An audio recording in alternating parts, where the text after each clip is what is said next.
Okay, ready? 3, 2, 1.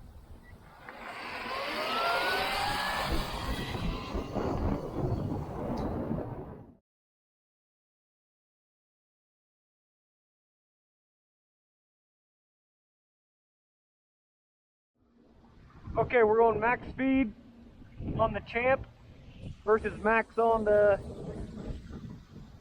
G300. 3, 2, 1.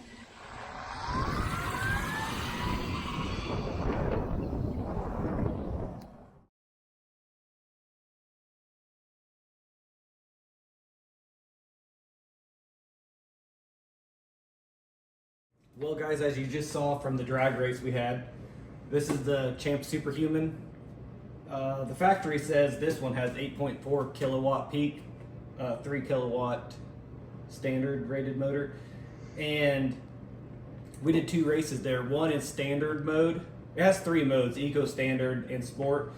We did one in this normal mode, which is probably about a 6 kilowatt power output, and it blew away my buddy's Happyrun G300 that's supposedly a 6.5 kilowatt peak rated motor, but because it's a hub motor, it just takes forever to get up to speed. And in sport mode, this was an 8.4 kilowatt, and it completely blew that 6.5 kilowatt Happyrun G300 away. So that's just a comparison of a hub motor versus a mid-drive motor here. So thanks for watching that, and hope it helped you out. Okay guys, I wanted to talk about a few things that I don't think anybody else is talking about with the Happyrun. And the main thing that I'm having issues with on the Happyrun is the throttle control is really sensitive. It's not bad if you're just out hitting little whoops and little jumps or going up and down the street, but if you have tight rhythm sections on a track, it's very difficult to control, where as soon as you land on a jump, you're taken off the face of the next. It's very on or off, and you go nose high or you don't give it enough and it caves down. That's the main issue. Is this thing works good as long as you're not trying to do really tight, precise control, because it's very jerky, very abrupt throttle on this. As far as the other things on it, you can see we got a couple other E-Motos here, Superhuman, Champ Pro, and the Razor Stage 2 M2. The other thing is the forks on this are very straight up and down compared to those two, which makes the suspension not work as well, but it's still decent enough on for what it is, for what this bike is. The seat height on this is about 32.5.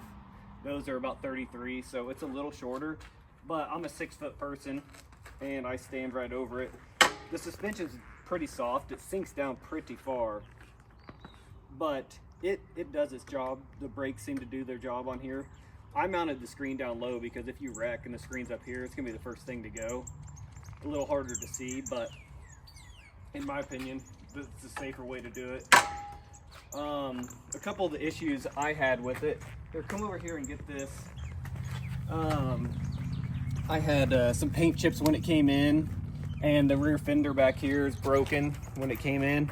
And the biggest issue is I have some issues back here with this freewheel device, and it spins. It's very wobbly. It actually came in cross-threaded, so trying to work with the company on getting that fixed. So we haven't actually got to drive it at all. I was driving a friend of mine's because this thing hasn't really had any time on it all. It's got 4 miles, but that is almost all working on trying to fix that freewheel device.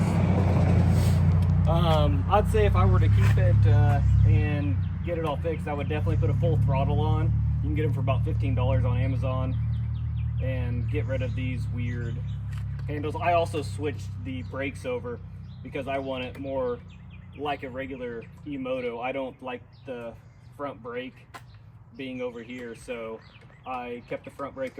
I switched it, put the front brake here and the rear here just by turning it upside down, and it works fine that way. The only other issue I had putting it together was this cover was very hard to shut, and we ended up having to do some adjustment here on it, but we eventually got it where it closes easy now. So overall, for a $2,000 bike, it's a great deal as long as you're not trying to do some super tight, you know, mini backyard supercross pit bike track type stuff, because the throttle's just, it's not good for that. But anyways, that's my review on the Happyrun G300.